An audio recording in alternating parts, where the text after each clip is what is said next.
Hello everyone, welcome back to my YouTube channel. आज मैं आपके लिए एएफएम का थियरी का सबसे पहला चैप्टर लेके आ चुका हूँ। मैं जितनी भी थियरी चैप्टर्स है सारे कवर करूंगा। देखो, थियरी एग्जाम में 12 से 16 मार्क की आती ही आती है कंपलसरी, और उसको आपको अटेम्प्ट करना ही पड़ेगा, आप उसको मिस नहीं कर सकते। तो इस थियरी वीडियो को पूरा देख लेना, और इसमें मैंने नोट्स भी अटैच कर दूंगा। तो इसकी वजह से क्या होगा कि आपको जब थियरी पढ़ोगे तो ऑटोमेटिकली सारी चीजें रिकॉल होगी, और आपको बहुत अच्छे से थियरी याद भी हो जाएगी। अगर एक बार आपने वीडियो देख भी लिया और फटाफट नोट से गो थ्रू कर लिए तो आपका काम हो जाएगा। और ये नोट्स आप आराम से रिफर कर भी सकते हो, कोई इश्यू नहीं आएगी। इसके अंदर में सारे क्वेश्चंस कवर किए हुए हैं। So let us begin.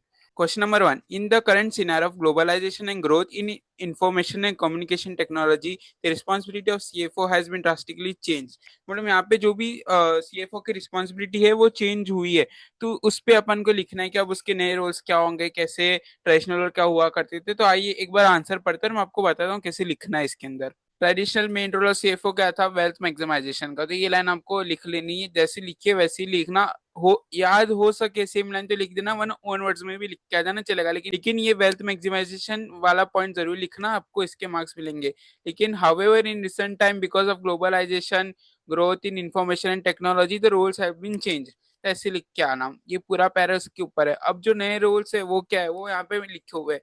तो आपको ये चार पॉइंट्स याद रखने हैं। ऐसे कैसे? देखो, हेड पॉइंट्स आपको याद रखना, अंदर का कंटेंट भले फिर आप चेंज कर दो। सबसे पहला पॉइंट है risk management. Nowadays the CFO are expected to look after the overall functioning of the framework of risk management system of the organization। मतलब उन्हें पूरा रिस्क मैनेजमेंट देखना पड़ता है। अब रिस्क मैनेजमेंट किस टाइप के हो सकते हैं? जैसे कि अगर आपको फॉरेन से पैसा आने वाला है, तो या आपको फॉरेन में पेमेंट करना है, तो आपको जो डॉलर या इंडियन रुपीस के जो एक्सचेंज रेट है उस चीज को आपको ध्यान रखना पड़ेगा कि अगर बहुत ज्यादा भी डॉलर की रेट चेंज ना हो जाए, वरना आपको नुकसान हो जाएगा। इस पॉइंट ऑफ व्यू से रिस्क मैनेजमेंट ही देखने पड़ते हैं। ये एक एग्जांपल हो गया। सप्लाई चेन का एक पॉइंट हो गया कि आपको सप्लाई चेन देखना पड़ सकता है कि आपने एक ऑर्डर ले लिया, मान लो 100 बॉक्सेस डिलीवर करने का, लेकिन आपके पास उतना रॉ मटेरियल ही नहीं है कि आप डिलीवर कर पाए। आपको सप्लाई चेन भी देखने पड़ते हैं। फिर हम मर्जर्स एंड एक्विजिशन का पॉइंट। आप ऐसी कोई कंपनी के साथ मर्ज हो जाते हो या उसको एक्वायर कर देते हो जिसका आपके एग्जिस्टिंग बिजनेस के साथ कोई लेना देना ही नहीं है, या आप एक्सपेंशन के पॉइंट ऑफ व्यू से उसको ले रहे हैं, लेकिन वो आपके करंट बिजनेस को अफेक्ट कर रहा है, तो उसकी वजह से आपका कहीं ना कहीं करंट बिजनेस खराब हो जाएगा। और लास्ट पॉइंट ईएसजी, बहुत बेसिक पॉइंट है, इसको अच्छे से एक बार रीड कर देना, हो जाएगा। आपको ये जो चार पॉइंट है, risk management, supply chain, mergers और ईएसजी, इसको अच्छे से याद करना है। ये हेड पॉइंट्स को एग्जाम भी लिखना है और उसको अंडरलाइन कर देना, और उसके नीचे अपने जो कंटेंट मैंने लिखा है उसको एक से दो बार रीड करना, याद हो जाएगा। और याद ना हो तो उस टाइम पे जो एग्जाम में अच्छे से याद है उसको लिखना, बट कहीं ना कहीं आपको याद आ जाएगा, बहुत सिंपल लैंग्वेज में लिखा हुआ है। ठीक है। अब question number two, discuss briefly the key decisions which fall with in the scope of financial strategy. मतलब फाइनेंशियल स्ट्रेटेजी के अंदर कौन से स्कोप आते हैं वो अपन को बताना है।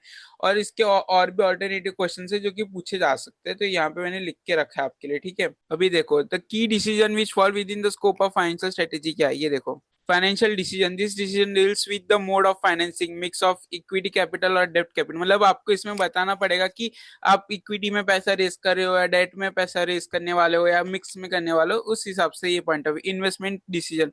आप जो भी फंड रेस की जहां पे भी आप इन्वेस्ट करोगे उसमें आपको कैसे फंड यूटिलाइज करेंगे, आपको उस चीज के ऊपर देखना पड़ेगा। Since the future benefits associated with such projects are not known in certain need. Investment decision में देखो कैसे है कि आपको एक तो यूटिलाइजेशन ऑफ फंड्स करने पड़ेंगे, और कई बार लॉन्ग टर्म प्रोजेक्ट्स में भी आप फंड्स इन्वेस्ट करेंगे, तो आपको देखना पड़ेगा कि जितने टाइम के लिए पैसे इन्वेस्ट हो रहा है उससे कितना रिटर्न ऑफ इन्वेस्टमेंट आएगा।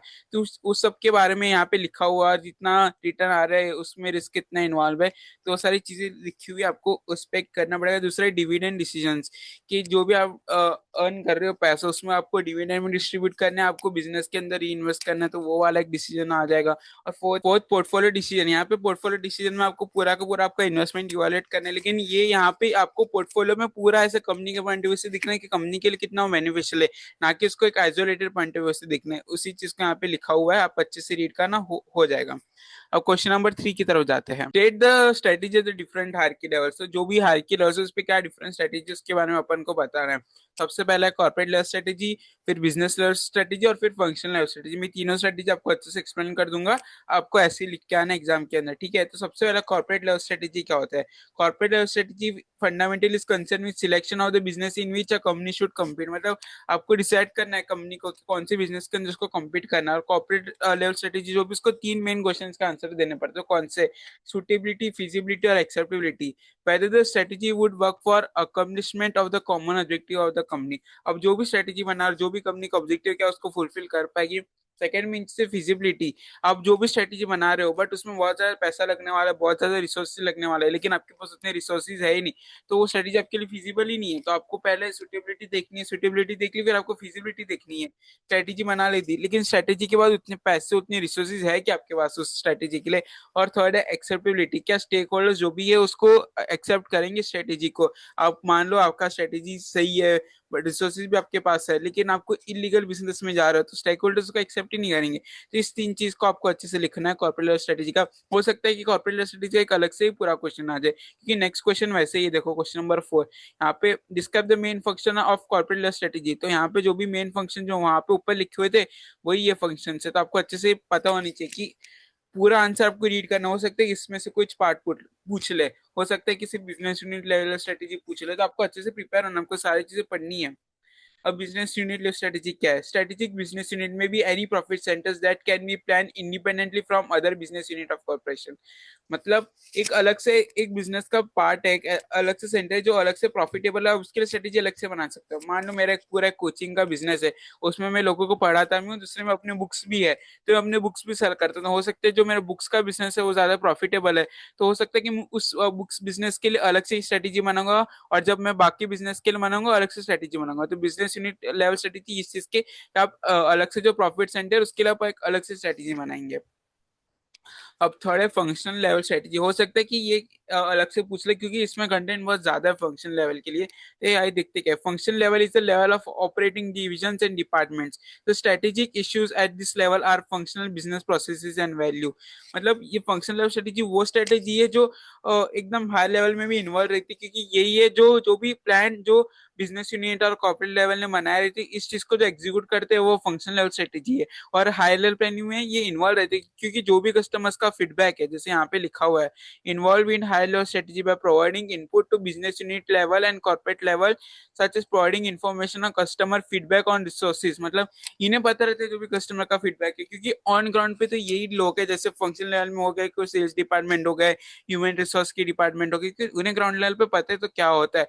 तो ये लोग जो टॉप लेवल की जो लोग स्ट्रेटेजी बनाते हैं उन्हें इनपुट्स देते हैं, उनके साथ स्ट्रेटेजी में बैठते हैं, और फिर जो भी स्ट्रेटेजी बने उसको फिजिकली वो लोग एग्जीक्यूट करते हैं। तो फंक्शनल स्ट्रेटेजी उस बारे में, इसको अच्छे से रीड करना आराम से हो जाएगा।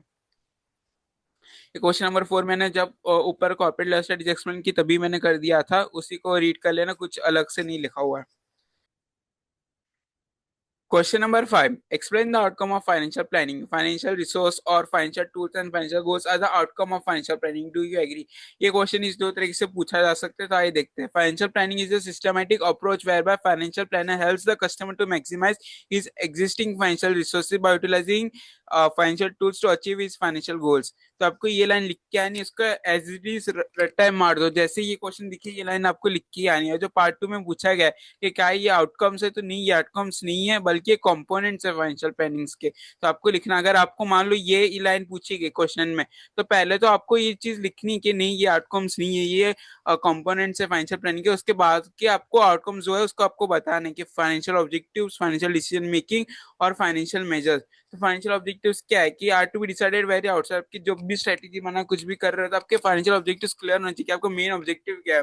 एक बार मेन ऑब्जेक्टिव क्लियर हो गया फिर आप फाइनेंशियल डिसीजन मेकिंग पे जाओ। Financial decision making helps in analyzing the financial problems that are being faced by the corporate and accordingly deciding the course of actions to be taken by it। मतलब जो भी आप decision बनाओगे तो पहले आपको देखना पड़ेगा कि क्या प्रॉब्लम्स हो रही है, फिर उसके ऊपर आप डिसीजन मेकिंग करोगे। और थर्ड है फाइनेंशियल मेजर्स, बहुत इजी पॉइंट है। Financial measures like ratio analysis, analysis of cash flow. आपको बस एनालाइज करना है कि जो भी आपने डिसीजन लिए, जो भी आपका ऑब्जेक्टिव थे, उसका आप किसी ना किसी वे में तो मेजर करोगे। तो कौन से वे में मेजर करोगे? यहाँ पे दो एग्जांपल दे, लाइक रेशियो और analysis of cash flow statement. और जो भी थे वो देखो, this selection of this measures again depends upon the corporate objective.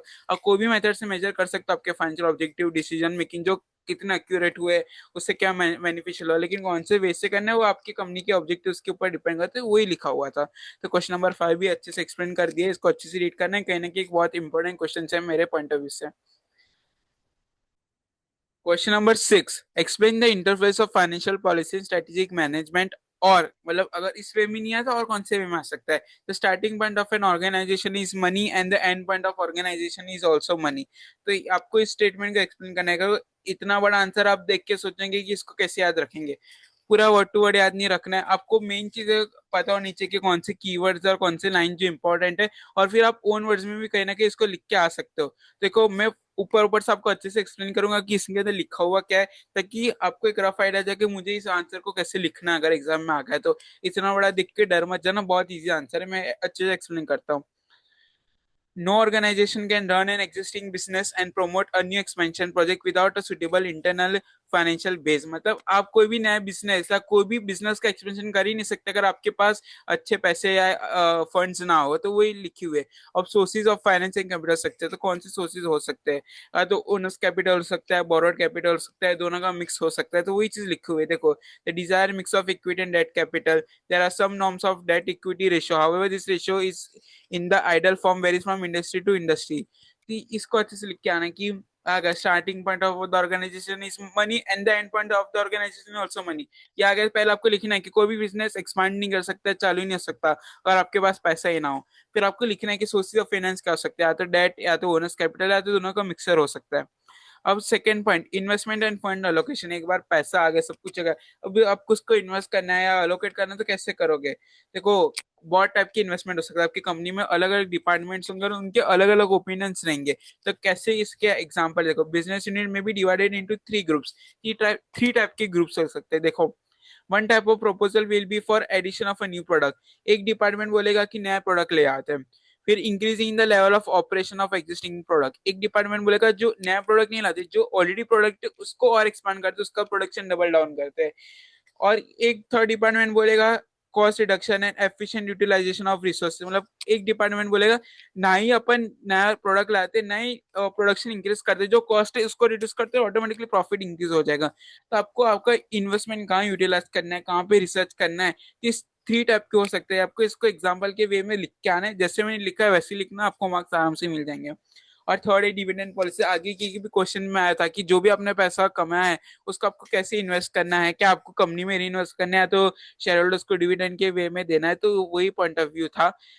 एक तो पहले सोर्सेज लिख दो, फिर इन्वेस्टमेंट के बारे में लिख दो, और थर्ड है कि आप उसको डिविडेंड दोगे या कंपनी में री इन्वेस्टमेंट करोगे। और यहाँ पे एक फाइनल कंक्लूजन है, उसको लिख के आना, आपको अच्छे से मार्क्स मिल जाएंगे। ठीक है, इसको रीड कर लेना, वर्ड टू वर्ड याद भी ना रहे तो 2 से 3 बार रीड करना, अच्छे से याद रह जाएगा। ठीक है। क्वेश्चन नंबर 7 एक इंपॉर्टेंट क्वेश्चन है मेरे पॉइंट ऑफ व्यू से, क्योंकि इसके पूछे जाने के चांसेस काफी हाई, क्योंकि सस्टेनेबल ग्रोथ पे क्वेश्चन है। Write a short note on balancing financial goals और sustainable goals, how financial goals can be balance by sustainable growth. तो पूरा इस सस्टेनेबल ग्रोथ अगर आपको दिख गया तो आपको यही आंसर लिख के आना है। ठीक है। The concept of sustainable growth can be helpful for planning healthy corporate growth. This concept forces managers to consider financial consequences of sales increase and to set sales growth that are consistent with operating and financial policy of the firm. तो जो भी company के policies है, जो भी company के growth plan है, उसी के वे में सेल्स भी ग्रोथ होनी चाहिए। सस्टेनेबल ग्रोथ का ये, और सस्टेनेबल ग्रोथ का अगर क्वेश्चन पूछा गया एक फ्यूल इंडस्ट्री का, आपको एग्जांपल लिख के आना है। यहाँ पे फ्यूल इंडस्ट्री के लिए ऑलरेडी एग्जांपल मैंने लिखा हुआ है, मैं आपको एक्सप्लेन करता हूँ कि क्या लिखा हुआ है। एक तो फ्यूल इंडस्ट्री है, वो safe safe fuel campaign run करती है, लेकिन अगर वो सेफ फ्यूल कैंपेन रन करे तो कहीं ना कहीं उनके सेल्स कम हो जाएंगे। तो कंपनी अपने सेल्स क्यों कम करे? क्योंकि लॉन्ग टर्म में उन्हें सस्टेन करना है, उन्हें ग्रो करना है, तो उन्हें फ्यूल की नीड होगी। तो लॉन्ग टर्म के पॉइंट ऑफ व्यू से कंपनी को मेंटेन करने के लिए, कॉम्पिटिटिव रहने के लिए सेफ फ्यूल कैंपेन रन कर रहे हैं, ताकि वो इन फ्यूचर कॉम्पिटिटिव रह सके, और उसी को सस्टेनेबल ग्रोथ भी कहते हैं कहीं ना कहीं। तो आपको फ्यूल इंडस्ट्री का एग्जाम्पल लिख के आना। सस्टेनेबल ग्रोथ की मैंने यहाँ पे डेफिनेशन कह लो या एक क्लोजिंग आंसर के लिए अलाइन कहते हैं वो लिख के रखिए, तो मैं आपको एक्सप्लेन करता हूँ, आप इसको डेफिनेटली लिख के ही आना आपको। Sustainable growth is an important to enterprise long term development.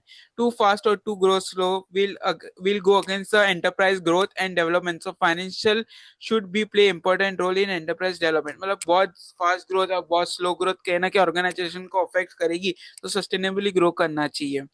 Adopt financially suitable policies initiative to make sure enterprise growth speed close to sustainable growth ratio. Company की ग्रोथ पॉलिसी जो भी है वो सस्टेनेबल ग्रोथ रेशियो के साथ match होनी चाहिए, वो ये चीज लिखी हुई है। ये आंसर है। पहले क्या करना है, पहले सस्टेनेबल ग्रोथ के बारे में बता दो कि कंपनी के लिए इंपॉर्टेंट है, फिर फ्यूल इंडस्ट्री का एग्जांपल लिख दो, और लास्ट में सस्टेनेबल ग्रोथ की जो भी एंडिंग लाइन है वो लिख देना कि टू स्लो ग्रोथ में अफेक्ट द कंपनी, जो भी कंपनी की ग्रोथ पॉलिसी है सस्टेनेबल ग्रोथ रेशियो के साथ होनी चाहिए। तो ये सारी चीजें लिखी हुई इस आंसर के अंदर। Question number 8. Explain the concept of sustainable growth rate and also state assumptions of sustainable growth model. Question number 8 important है, अच्छे से इसको रीड कर लो और मैं एक्सप्लेन में करता हूँ कैसा है।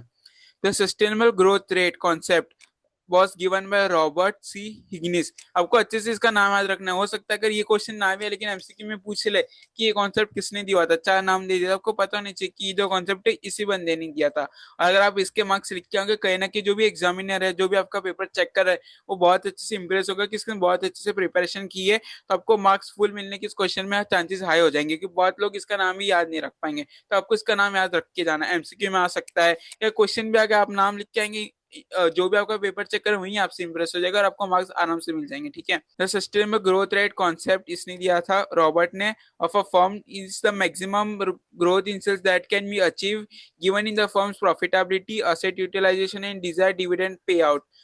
तो ये डेफिनेशन टाइप पे इसको आपको अच्छे से लिख के आना, इसी वर्ड्स में लिखना है। Sustainable growth rate is measure of how much a firm can grow without boring money. मतलब एक कंपनी कितने हद तक ग्रो कर सकती है विदाउट पैसे बोरो किए हुए।